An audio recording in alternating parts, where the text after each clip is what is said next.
Hi everybody and hello, this is DSN again here on the series Share the Path I Have Walked. This is just a little impromptu video because I felt that I wanted to share a few important things with you. Last time I've talked about the very beginning, I just entered into the topic of difficult mother-daughter relationships, and I want to just talk about a very small aspect of that today. But the fact that I want to talk about that is also because of the heavy aspects that we are experiencing astrologically at the moment. So if you're not into that, just fast forward into about 2 minutes, because today I will just quickly want to also talk about that, because there's a direct link. The direct link is that there is this heavy lunar eclipse, a full moon in Cancer yesterday, January 10th, today is January 11th, 2020. And the energies have been quite, playing up. Perhaps, as you know, with lunar eclipses and also solar eclipses, with eclipses in general, the energy is really being locked in. That means that even before the eclipse happens, like this one, January 10th, where I'm living, we might have felt it in the ether already, that aspect, working for us from as early on as mid-December. Now, more so, and more importantly also, since we now are already at the very early stages of the post-shadow after the eclipse, is that the eclipse atmosphere and the aspects are being locked in for about 6 months after the eclipse. So this is something, the consequences of this atmosphere and what we're doing and the influences coming out of this lunar full moon, lunar eclipse in Cancer, opposing 6 planets in Capricorn, a really heavy rendezvous opposite that the moon in Cancer is having with those very majestic and old and influential planets which are opposing the moon yesterday. So this was a very strong energy that we felt, which also means that there is a lot of, with the moon, of having a lot of emotional qualities to it, and being a full moon versus a new moon, so things coming to completion, cycles ending, the fruits being ripe, so to speak, but also the end and the new beginning, which then starts with a new moon cycle. So that also brings in the topic of transformation, of death, of end of cycles, and so forth. And of course, tomorrow, Sunday, January 12th, there is this conjunct of Pluto and Saturn then changing from Capricorn, where he has been for over 200 years, into Aquarius. So we're moving from the element of earth into the element of air, which should really, which portends that there's going to be a far more fast-moving energy with everything that is ruled by Saturn. So as far as I'm concerned, and that's how I interpret these energies, is that after a phase of really doing a lot of shadow work, Saturn always is a very karmic planet, and before he changes sign in the next few hours, he has always taught us to really do the shadow work, to look into ourselves, and this is for me personally what I've been doing with this channel.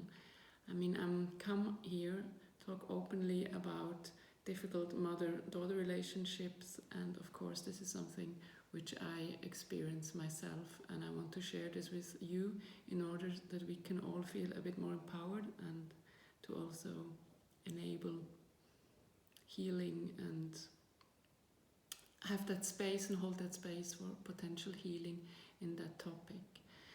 So yesterday I meditated, I meditate a lot. I surely meditate on lunar special occasions like full moons, new moons, and so forth, or in special signs. So yesterday I meditated, and what came through, and which I think this is what I wanted to share with you, is that there are two sides to doing shadow work.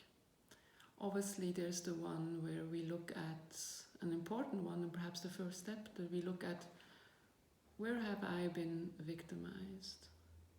What doesn't sit well with me, you know? Even if we take out the judgment a little bit. So if we just think and go through relationships of any sort, circumstances, settings, contexts, where we felt like this is not to our highest good. This doesn't sit well with me. This isn't constructive. The energy is not one I can easily respond with or go into a certain high resonance. So whenever we feel that, we then see, okay, how can I adjust? This is of course the more constructive and also leading up to real results approach. If you look, what can I change within that setting? Can I also leave the setting? Can I leave the relationship, the job, the house, etc., etc., a family setting, as we talked about normally on this channel? And the other thing, of course, is that I can also demask that as long as I feel just a mere victim of these circumstances and blame other people, and I'm in that victim role, despite the fact that it's important to acknowledge where we feel victimized. I certainly don't want to diminish that point.